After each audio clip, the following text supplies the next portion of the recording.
We're learning more about a meeting between Republican senators and President-elect Donald Trump on Capitol Hill late Wednesday evening. Now, the meeting to discuss the best path for getting Trump's agenda across the finish line comes as Democrats are outlining their priorities for the 119th Congress.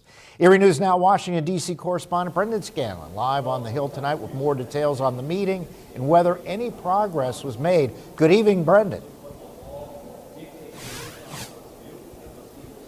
Hey there, Mike. Good evening. Yeah, I was outside of that closed-door meeting between President-elect Donald Trump and Republican senators. The meeting itself took upwards of 2 hours, and it's still not clear if any progress was made on the very issue they met to resolve.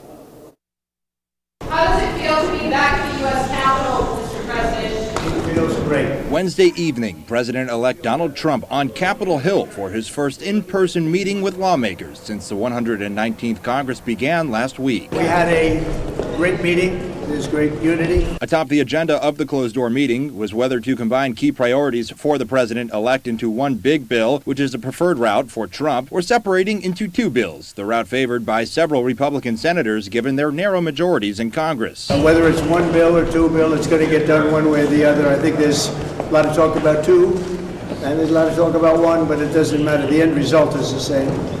We're going to get something done that's going to be reducing taxes and creating a lot of jobs. On Thursday, Leader Chuck Schumer outlined the Democratic agenda over the course of a Republican trifecta in Washington. Democrats will not hesitate to fight back if Republicans use their new majorities to make life more expensive for the working families of this country. Schumer, joined by freshman senators, braved freezing temperatures to discuss areas where they're willing to work with Republicans. To all of you shivering out there, I'm seeing you behind the camera. This is Michigan weather. Suck it up, Buttercup. This is what some of us live with every day. Senator Alyssa Slotkin won her race in November in a blue wall state that went for Donald Trump. So wherever I can, I'm going to work across the aisle.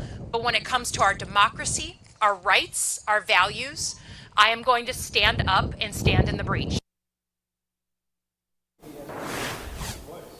Now, Mike, at the center of this sweeping GOP legislation, whether it comes in one bill or two, are tax cuts, border security, and energy production. Those are the big three. Now, both the Republican House and Senate are considering using what's called the budget reconciliation procedure to avoid a potential Democratic filibuster, which could stall the legislation. The question now is the best path for Republicans doing that in one bill or in two? We're going to have to wait and see what they decide here on Capitol Hill. But for now, reporting live for Erie News Now, I'm Brendan Scanlon. Mike, back to you.